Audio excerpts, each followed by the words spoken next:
नमस्कार, जय हिंद। आज हम सब लोग देखेंगे चंपारण सत्याग्रह के बारे में। आज हम लोगों को इस क्लास में पढ़ना है। तो आइए देखते हैं चंपारण सत्याग्रह के बारे में और जानते हैं कि गांधी जी के द्वारा भारत में किया गया पहला सत्याग्रह कितना कारगर रहा और कितना सफल रहा या असफल रहा। तो गांधी जी के बारे में ये सब बात हम करते हैं। आइए जानते हैं सत्याग्रह के बारे में। तो जो चंपारण सत्याग्रह का हुआ है, ये 1917 15 अप्रैल को गांधी जी पहुंचे थे। कहां पर? मोतिहारी जिला हुआ करता था उस समय। कौन सा जिला? मोतिहारी जिला हुआ करता था। आज के मोतिहारी जिले का ही एक कस्बा होता था चंपारण। तो वही चंपारण की हम बात कर रहे हैं। 15 अप्रैल 1917 को यह घटना घटती है। क्या थी ये घटना? इसके बारे में विस्तार से चर्चा कर रहे हैं। देखिए, सबसे पहले जानते हैं कि सत्याग्रह क्या है और इस सत्याग्रह की प्रेरणा गांधी जी को कहां से मिली। तो सत्याग्रह की जो प्रेरणा थी गांधी जी को हेनरी डेविड थोरो के निबंध सिविल डिसओबीडियंस से मिली। किससे मिली मेरे दोस्त? सिविल डिसओबीडियंस नामक निबंध से गांधी जी को सत्याग्रह की प्रेरणा मिली। आगे बात करते हैं कि सत्याग्रह का पहला प्रयोग गांधी जी ने कब और कहां किया। तो देखिए, पहला प्रयोग की अगर हम बात करें तो महात्मा गांधी ने सत्याग्रह का प्रथम प्रयोग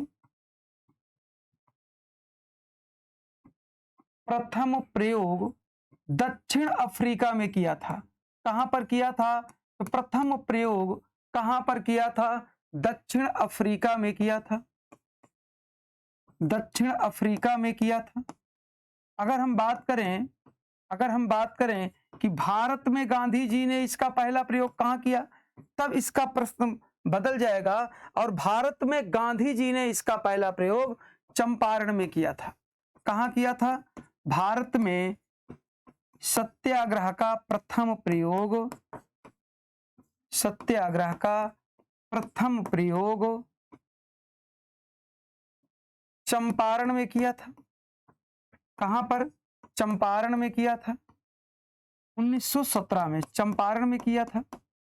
इसी चंपारण सत्याग्रह को प्रथम सविनय अवज्ञा आंदोलन भी कहा जाता है। तो अगला पॉइंट देख लीजिएगा कि चंपारण सत्याग्रह को ही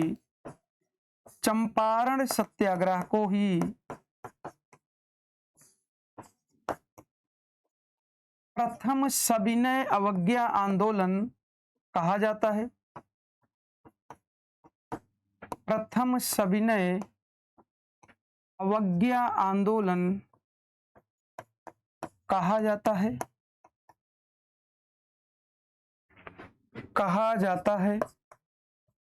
यहां तक आपको बात समझ में आ गई होगी कि हम लोग गांधी जी ने सत्याग्रह का पहला प्रयोग कहां किया था। आगे आइए, अगले पॉइंट पे चलते हैं। अगला पॉइंट देखिएगा, ये जो चंपारण था, इस चंपारण में ये आपको जो दिख रही है फोटो, ये फोटो किसकी है? तो ये फोटो है नील की। जो नील की खेती होती थी, उसी नील की ये फोटो आपको दिख रही है। और किस प्रकार से लोगों ने इसको करते थे, हम इस बारे में भी बात करेंगे। और ये जो सत्याग्रह गांधी जी ने किया था, किसके विरुद्ध था? किसके विरुद्ध किया गया था? तो देखिएगा, लगान व अन्य गैर कानूनी टैक्स की दर को मनमाने ढंग से किसने बढ़ा दिया था? ब्रिटिश। किसने? गोरे बागान मालिकों ने। जो गोरे बागान मालिक थे, उनकी ये बात यहां पर की जा रही है कि गोरे बागान मालिक ने इस टैक्स को बढ़ा दिया था। और इस टैक्स में दो आपको टैक्स दिखाई पड़ रहे हैं। पहला टैक्स आपका है सर हबेसी, अर्थात जो लगान बढ़ा हुआ था, और दूसरा है तावान, जो एक मुफ्त मुआवजा इन लोगों को देना था।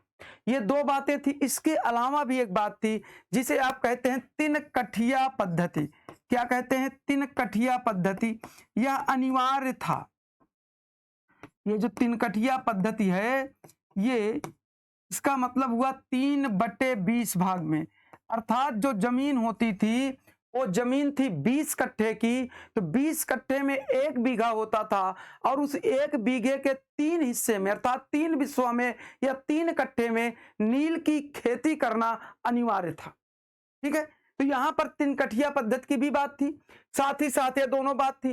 और गोरे बागान मालिक ऐसा क्यों कर रहे थे, ये भी हम आपको यहीं पर समझा दे रहे हैं क्यों कर रहे थे। क्योंकि 19वीं शताब्दी में 19वीं सदी में क्या हुआ था, 19वीं सदी में सिंथेटिक नील का आविष्कार हो गया था। सिंथेटिक नील का जब आविष्कार हो गया था तो क्या हुआ कि नील की मांग में कमी आ गई, और नील की मांग में जब कमी आ गई तो आप जानते हैं इसका मूल्य जो है वो कम हो गया। भाई अगर डिमांड कम होगी, सप्लाई ज्यादा होगी, तो आप ऐसे ही समझिए कि इसका प्राइस वैल्यू अपने आप गिर जाएगा। और जब मूल्य में कमी आ गई तो अब जो गोरे बागान मालिक थे वो ये चाहते थे कि नील की खेती को बंद कर दिया जाए। इस बात से किसान भी सहमत थे, किसान भी यही चाहते थे कि नील की खेती को बंद कर दिया जाए। किंतु इस खेती को बंद करने से पूर्व आपको ये चीजें देना पड़ता था, सर हवेसी और तावान, ये दोनों प्रकार के टैक्स देने पड़ते थे। ठीक, तो यहां तक आपको बात समझ में आ गई कि क्यों नील की खेती जो है बंद करना चाहते थे और गोरे बागान मालिक क्यों वसूली कर रहे थे। इसी दौरान एक बात और समझिएगा, इसी दौरान क्या हुआ है कि प्रथम विश्व युद्ध आपका चल रहा था, प्रथम विश्व युद्ध आपका शुरू हो गया है। और जब प्रथम विश्व युद्ध आपका चल रहा है, इस युद्ध में अत्यधिक धन का खर्च हो रहा था, तो खर्च हो रहा था, धन की जरूरत भी थी। भाई प्रथम विश्व युद्ध होने से क्या हुआ, अत्यधिक खर्च में बढ़ोतरी हो गई, अत्यधिक धन खर्च हुआ, और जब धन खर्च हुआ अत्यधिक, तो अब धन की आवश्यकता पड़ी, तो अवैध वसूली का कार्यक्रम शुरू हो गया, अवैध वसूली शुरू हो गई। और जो अवैध वसूली शुरू हुई तो किसान परेशान थे। हाँ, इसके पहले भी किसानों ने 1908 में एक बार आंदोलन किया था। ठीक, तो आइए आगे की बात करते हैं, आगे देखते हैं कुछ और पॉइंट हैं। जैसे नील किसानों का दर्द, क्या था इनका दर्द, प्रति बीघा 19 रुपए निर्धारित था, लेकिन भुगतान कम होता था। नील जो थी वो प्रति बीघे 19 रुपए निर्धारित थी, लेकिन उसका भुगतान कम होता था।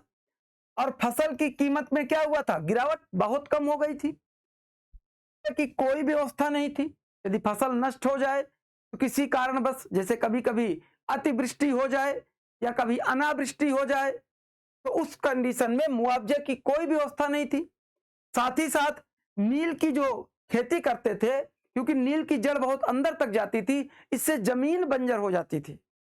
ठीक, 1907 में कर के खिलाफ किसानों ने जिलाधीश को अर्जी दी और अपना दुख सुनाया। जब वहां के जिलाधीश को उन्होंने अर्जी दिया और अपना दुख सुनाया, तो कुछ राहत किसानों को वहां पर मिली। और कारखानों की तरफ से वसूला जाने वाला एक आना, जो एक आना था, ये कर भी शामिल था। ठीक, ये कर शामिल था, तो इस कर को समाप्त कर दिया गया। इस एक आना जो कर था, इसको क्या कर दिया गया, समाप्त कर दिया गया। अब क्या हुआ कि कारखानों की आमदनी में और कमी हुई। अब इस कारण से किसानों से इन्होंने अलग से सिंचाई के पैसे वसूलने शुरू कर दिए। हालांकि ये भी 1914 में समाप्त हो गया है। 1914 में ये अलग से सिंचाई की जो व्यवस्था थी, 14 में ही ये समाप्त हो गया। 14 में क्या हो गया है, 14 में ये आपको समाप्त होते हुए नजर आ रहा है। ठीक, अब देखिए कुछ तस्वीर आपको और दिखा रहा हूं। ये देखिए यहां पर आपको दिखाई पड़ रहा होगा, एकदम स्पष्ट दिखाई पड़ रहा होगा, ये नील का प्लांट लगा हुआ करता था और यहां पर किसान आपको दिखाई पड़ रहे होंगे। तस्वीर में आपको सारी चीजें स्पष्टता दिखाई पड़ रही होगी। अब आइए हम लोग आगे बात करते हैं कि गांधी जी किसके बुलाने पर चंपारण आए थे। गांधी जी को चंपारण आने का निमंत्रण किसने दिया था, तो यहीं पर नोट करके लिख लीजिएगा। गांधी जी को चंपारण आने का निमंत्रण पंडित राजकुमार शुक्ल ने दिया था।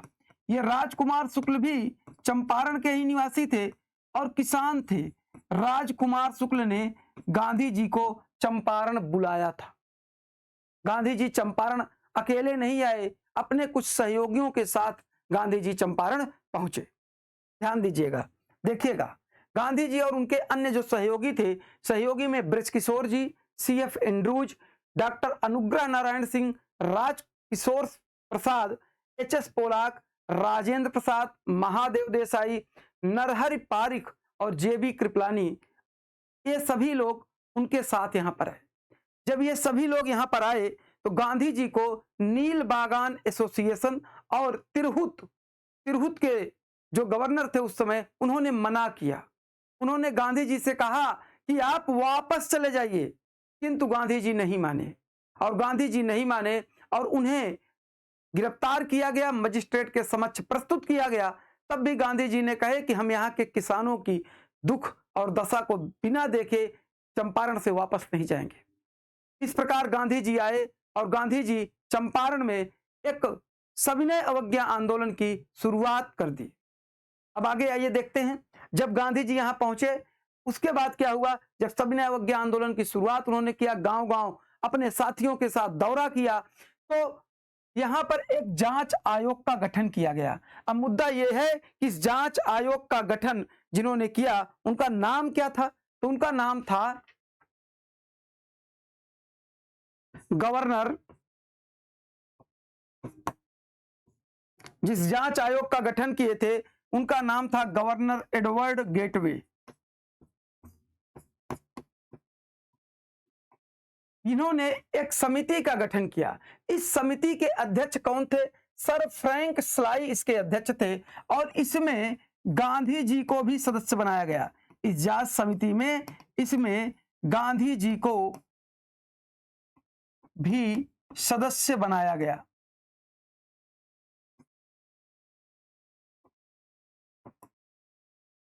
गांधी जी भी क्या थे? इसके सदस्य बन गए। अब ये कमेटी का गठन हुआ, कमेटी ने जांच किया और जांच करने के बाद जो आयोग है इसने अपनी रिपोर्ट सौंपी। रिपोर्ट में इन्होंने क्या क्या बातें बताई, तो पहला इन्होंने सुझाव दिया कि तिनकठिया प्रथा को समाप्त कर दिया जाए। किसको? सबसे पहला इन्होंने सुझाव दिया कि तिनकठिया प्रथा को समाप्त कर दिया जाए। दूसरी जो इन्होंने बात किया, समाप्त कर दिया जाए, दूसरा इन्होंने जो बात किया, इन्होंने कहा कि किसानों से वसूले गए अवैध धन का 25% उन्हें भुगतान किया जाए। क्या कहा इन्होंने? कि किसानों से वसूले गए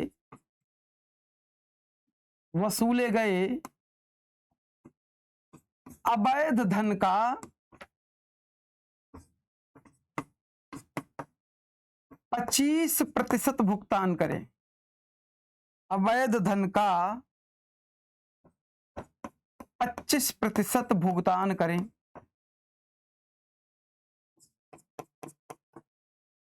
इसको किसानों को करें,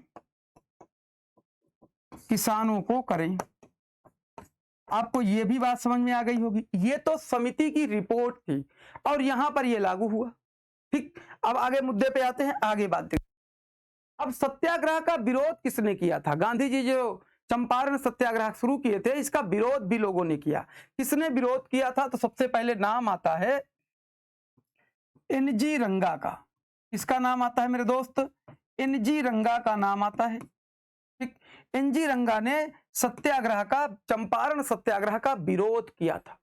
और आपको बताएं कि इसी चंपारण सत्याग्रह के बाद रविंद्रनाथ टैगोर ने गांधी जी को महात्मा की उपाधि दी थी। तो अगला पॉइंट नोट करिएगा, रविंद्रनाथ टैगोर ने चंपारण सत्याग्रह के दौरान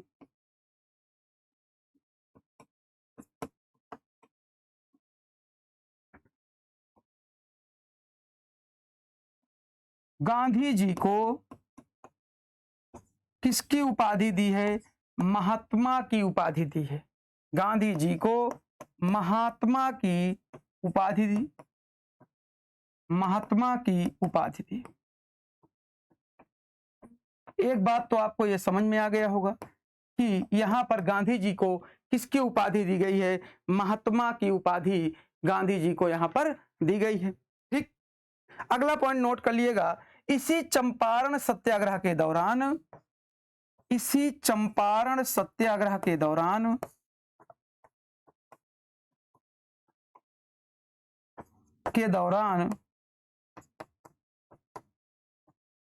गांधी जी ने लोगों को स्वच्छता अभियान चलाने की भी बात की थी कि स्वच्छ भारत मिशन जो आपका चलता है, ये उसी समय कब, चंपारण 1917 से ही गांधी जी ने क्या कहा था कि लोगों को चंपारण सत्याग्रह के दौरान गांधी जी ने लोगों को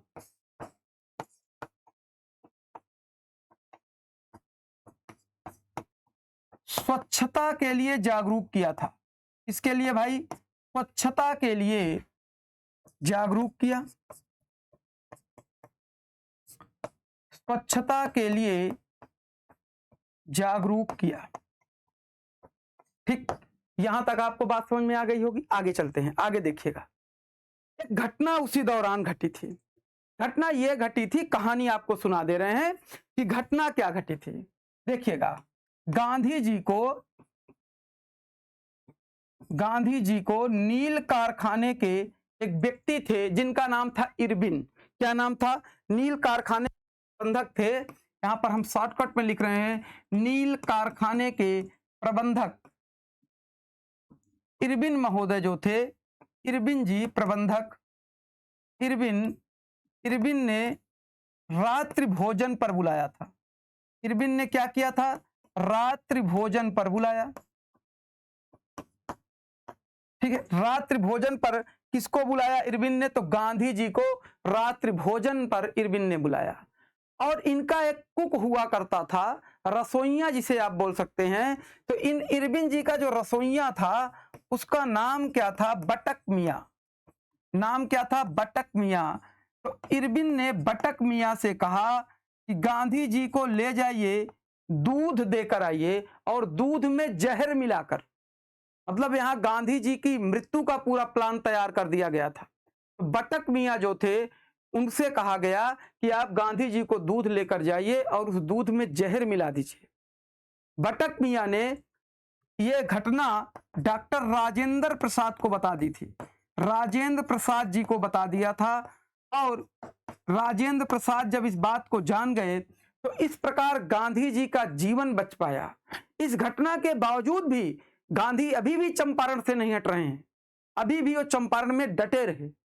और कहते हैं कि इसके बाद बटक मियां को बहुत प्रताड़ित किया गया, लेकिन जब 1950 में हमारा देश पूर्ण रूप से गणतंत्र हो गया, तब राजेंद्र प्रसाद जी मोतिहारी गए थे और वहां बहुत भीड़ में बटक मियां को पहचान लिए थे और इनको काफी कुछ जमीनें भी भारत सरकार के द्वारा प्रदान की गई थी। ठीक है, तो ये रोचक जो घटना थी, ये चंपारण के दौरान ही ये घटना भी घटी हुई थी। ठीक है, चलिए आगे देखिएगा। आगे एक बात यह है कि जो गांधी जी का चंपारण सत्याग्रह था, ये चंपारण सत्याग्रह इस प्रकार से भारत में प्रथम सफल सत्याग्रह माना जाता है। चंपारण सत्याग्रह को भारत में प्रथम सफल सत्याग्रह माना जाता है।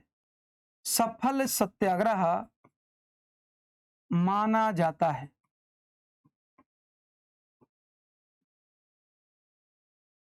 आज हम सब लोगों ने ये सारी बातें आपके साथ सीखी है